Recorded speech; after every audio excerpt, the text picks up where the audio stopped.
দিয়ে তারেক রহমান হওয়া যাবে? তারেক রহমান হইতে হইলে এই যে জনসমুদ্র হচ্ছে ওই জনসমুদ্র করে দেখাও, আর ছাড় দেওয়া হবে না। অত সহজ না। বাংলাদেশের মাটিতে থেকে রাজনীতি করেছি, আর ভাই রাজনীতিবিদ হিসেবে তৈরি হয়েছি।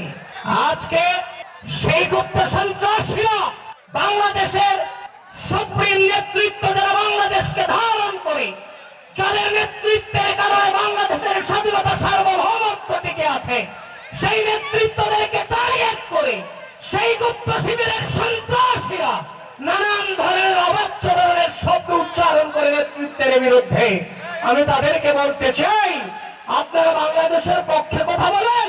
আরে ভাই, আপনারা তো বাংলাদেশের স্বাধীনতাকেই স্বীকার করেন না, বাংলাদেশের সার্বভৌমত্বকে স্বীকার করেন না, বাংলাদেশপন্থী রাজনীতি আপনারা করেন না, বাংলাদেশপন্থী রাজনীতি করেন না, আবার বলেন আপনি বাংলাদেশের ভালো চান। যদি বাংলাদেশের ভালো চান, আগে বাংলাদেশের মাটিতে মিশে রাজনীতিটা শিখেন। গুপ্তচর বৃত্তি আর রাজনীতি এক নয়।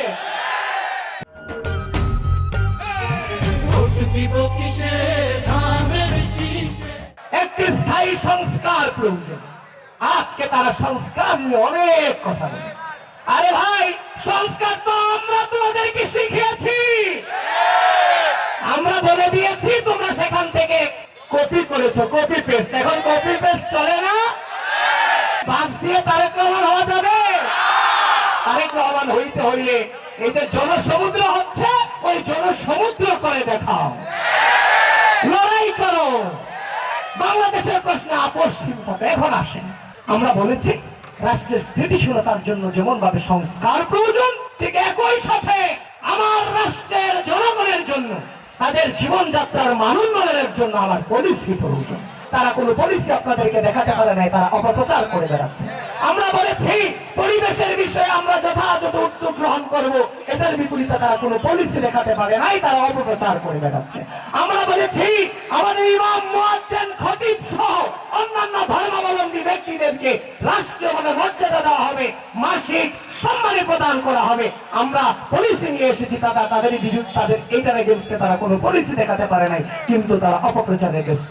এ ভাই, অপপ্রচার দিয়ে ক্ষমতায় যাওয়া যাবে? অপপ্রচার দিয়ে ভোট পাওয়া যাবে? তাদের পলিসি অপপ্রচার, তাদের পলিসি হচ্ছে রাশের রাজনীতি। আপনারা দেখে থাকবেন, পাবনাতে শিবির কর্মী তার মিছিলে গুলি চালিয়ে বিএনপির উপরে দায় চাপানোর অপচেষ্টা করে নাই? এই করছে কিনা ভাই? উসমান হাদি ভাই সম্মানিত ব্যক্তি, সে যখন শাহাদাত বরণ, তাকে যেদিন গুলি করা হয়, সেদিন শিবিরের গুপ্ত সন্ত্রাসীরা, সাবেক ছাত্রলীগের নেতারা, তারা মির্জা আব্বাসের বাসার ইট খুলে আনার জন্য অপচেষ্টা করে নাই? লাশের রাজনীতি করে নাই উসমান হাদি ভাইকে নিয়ে? তারা মনে মনে চাচ্ছিল উসমান হাদি ভাই মরে যাক, শহীদ হোক, সেটার মধ্যে দিয়ে লাশের রাজনীতি করতে চেয়েছে। ঠিক একই ভাবে সেদিন শেরপুরে পুলিশ প্রশাসন জামাতের নেতাকে বলেছে আপনি এখানে দাঁড়ান, আমার বিএনপি নেতা বলেছে আপনার পায়ে ধরছি, আপনি সামনে অগ্রসর হন না, আপনি আমাদের প্রত্যেকের প্রাণটুকু রক্ষা করেন। সে একগুঁয়েমি দেখিয়ে সে লাশের রাজনীতি করবার জন্য সামনে অগ্রসর হয়ে নিজের কর্মীকেরা নিজে হত্যা করেছে। এরা আছে লাশের রাজনীতিতে। এবার আপনাকে বলছে জামাত ইসলাম, ইসলাম বুঝি, আমরা ইসলাম বুঝি না। এবার নারে তাকবীর, আল্লাহু আকবার জামাতের স্লোগান না মুসলমানের স্লোগান?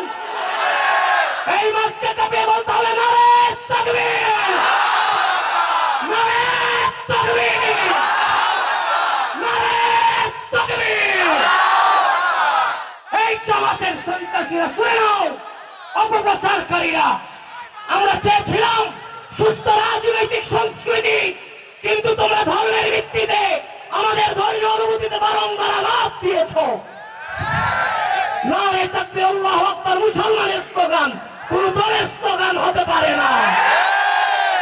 কোন চাঁদাবাজি, কোন টেন্ডারবাজি, কোন দখলদারিত্ব নতুন বাংলাদেশে চলবে না। আজকে চাঁদাবাজির কথা বলা হয়, আমরাও তো জুলাইয়ের সম্মুখ সারির যোদ্ধা ছিলাম।